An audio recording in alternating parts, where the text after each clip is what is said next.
একটি গাছ হাজারো প্রাণ। পুরুলিয়ার কাশীপুরের সিমলা গ্রামে অবস্থিত একটি প্রাচীন তেঁতুল গাছ আজ এক অভয়ারণ্যের চেহারা নিয়েছে। এই গাছটিকে আশ্রয়স্থল হিসেবে বেছে নিয়েছে হাজার হাজার বাদুড়। শুধু সংখ্যায় নয়, আকারেও তারা অনেক বড়, যা দেখে যে কেউ অবাক হয়ে যাবে। প্রতিদিন সূর্য ডোবার পর তারা আকাশে উঠতে শুরু করে, আর দিনের বেলায় ঝুলে থাকে গাছের ডালে ডালে। এই দৃশ্য শুধু সৌন্দর্য নয়, প্রকৃতির ভারসাম্য রক্ষার এক অনন্য দৃষ্টান্তও বটে। একটিমাত্র গাছ কিভাবে হাজারো প্রাণীর নিরাপদ আশ্রয় হতে পারে, সিমলার এই তেঁতুল গাছ তার জীবন্ত উদাহরণ। আজ এলাকাবাসীদের কাছে এই তেঁতুল গাছ বাদুড় গাছ নামেই পরিচিত।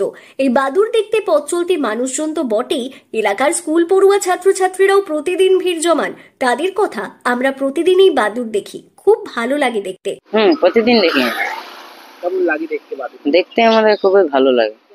কিরকম সাইজের রয়েছে বাদুড়? বাদুড়গুলো অনেকটা বড় সাইজের আছে। সাধারণত আমরা গ্রামে যেগুলো দেখতে পাই দু একটা ছোট, কিন্তু এগুলো অনেকটা বড়। অন্যান্য জায়গায় বা অন্যান্য গাছে এরকম বাদুড় দেখা যায়? অন্যান্য গাছে যদিও দেখা যায়, তাও আমি সাধারণত দেখিনি। কিন্তু এই রাস্তা দিয়ে স্কুল যাই তো এই গাছে বা তেঁতুল গাছে, এই তেঁতুল গাছে আমরা এই বাদুড় দেখতে পাই। কতদিন ধরে দেখছো? মানে স্কুল যবে থেকে আসছি ততদিন থেকে দেখছি। কবে থেকে এসে আছে এরা, সেটা আমরা এখনো পর্যন্ত জানি। তবে বহু প্রাচীন এই তেঁতুল গাছে বহু বছর ধরে বাদুড় বসবাস সম্পর্কে সেই রকম ভাবে কেউ কিছু বলতে না পারলেও অনেকেই বলছেন হয়তো এই তেঁতুল গাছকে তারা বসবাসের জন্য নিরাপদ স্থান হিসেবে বেছে নিয়েছে, তাই প্রথম থেকে তারা এখানেই থাকতে পছন্দ করেছে। ধীরে ধীরে হয়েছে বংশবিস্তার, বেড়েছে বাদুড়ের সংখ্যাও। এলাকার বিশিষ্ট ব্যক্তি আহ্লাদ মাহাতো বলেন, এই গাছটি আমাদের কাছে সত্যিই একটি কৌতূহলী গাছ। একসঙ্গে এত বাদুড়ের বসবাস সাধারণত অন্য কোনো গাছে দেখা যায় না। প্রাচীন তেঁতুল গাছে এই বাদুড় আমরা ছোট থেকেই দেখে আসছি, যার কারণে আজ এই গাছ এলাকায় বাদুড় গাছ নামেই পরিচিত। এই গাছটি আমাদের কাছে একটি কৌতূহলী গাছ।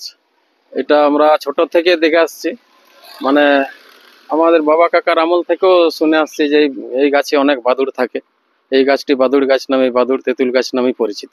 কতদিন ধরে বাদুড়গুলো রয়েছে গাছে? বাদুড়গুলো অনেক দিন ধরেই আছে, কারণ আমরা তো ছোটবেলা থেকে দেখে আসছি এবং আমাদের বাবা কাকার আমল থেকেই আছে। আমরা যেটা শুনে আসছি আর কি, বাবা কাকার আমল থেকে আছে, অনেক দিন ধরে আছে।